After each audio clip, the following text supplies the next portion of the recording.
اعوذ باللہ من الشیطان الرجیم بسم اللہ الرحمن الرحیم الحمد للہ رب العالمین الرحمن الرحیم مالک یوم الدین ایاک نعبد و ایاک نستعین اہدنا الصراط المستقیم صراط الذین انعمت علیہم غیر المغضوب علیہم ولا الضالین آمین۔ رب اشرح لی صدری ویسر لی امری واحلل عقدۃ من لسانی یفقہوا قولی۔ اللہم ربنا الہمنا رشدنا واعذنا من شرور انفسنا، اللہم ارنا الحق حقا وارزقنا اتباعہ وارنا الباطل باطلا وارزقنا اجتنابہ۔ اللہم ربنا یسر لنا امورنا کلہا واتمم لنا بالخیر وتقبل منا فإنک خیر المتقبلین، آمین یا رب العالمین۔ ابھی میں نے سورہ فاتحہ کی تلاوت کی اور آپ نے سماعت فرمائی۔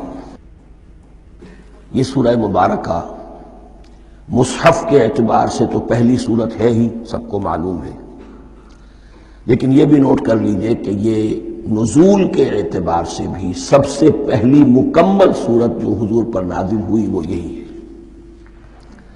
اس سے قبل متفرق آیات نازل ہوئیں، 5 آیتیں سورہ علق کے آغاز میں، کچھ آیتیں سورہ قلم یا سورہ نون کے آغاز میں، کچھ آیتیں سورہ مزمل کی ابتدا کی، کچھ آیتیں سورہ مدثر کے آغاز کی۔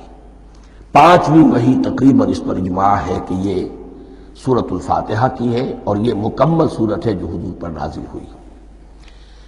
سورۃ الفاتحہ کے معنی ہوئے افتتاحی سورت، فتح یفتح کے معنی ہے کھولنا، مفتاح کنجی کو کہتے ہیں، چابی کو۔ تو یہ اوپننگ سورہ آف دی قرآن، قرآن حکیم کی افتتاحی صورت۔ ویسے جیسا کہ میں تعارف قرآن کے ضمن میں عرض کر چکا ہوں، عربوں کا یہ مزاج تھا کہ جس چیز سے انہیں خصوصی محبت ہوتی تھی اس کے بہت سے نام رکھتے تھے۔ اس کے بھی بہت سے نام ہیں۔ سورۃ الفاتحہ سب سے عام ہے، لیکن الکافیہ، الشافیہ، ام القرآن، اساس القرآن، کم سے کم یہ 4 نام تو میں سمجھتا ہوں کہ ہر مسلمان کو مزید معلوم ہونے چاہیے، اور بھی بہت سے نام۔ اس سورہ مبارکہ کی بالاتفاق و بالاجماع 7 آیتیں ہیں، اگرچہ ان کی ترتیب میں کچھ اختلاف ہے۔ ایک رائے یہ ہے، اور یہ رائے امام شافعی کی بھی ہے اور بصرہ کے جو قراء تھے ان کی بھی ہے، کہ آیت بسم اللہ بھی سورہ فاتحہ میں شامل ہے، اس کا جز ہے۔ وہ اس کو شامل کر کے پھر 7 آیتیں بناتے ہیں، تو آخری جنہیں ہم 2 آیتیں سمجھتے ہیں، صراط الذین انعمت علیہم غیر المغضوب علیہم ولا الضالین، وہ ان کے نزدیک ایک آیت ہے۔ تو گویا کہ نتیجہ یہ نکلا کہ آیتوں کی تعداد 7 ہی رہتی ہے۔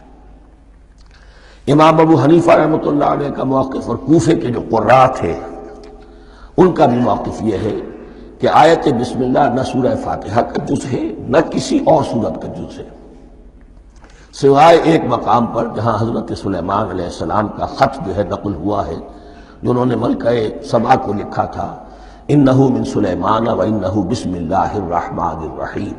تو قرآن کے متن میں صرف اسی جگہ پر یہ آیت شامل سمجھتے ہیں، باقی یہ صرف علامت کے طور پر کہ یہاں سے ایک نئی سورت شروع ہو رہی ہے درج کی گئی ہے۔ صدق اللہ العظیم۔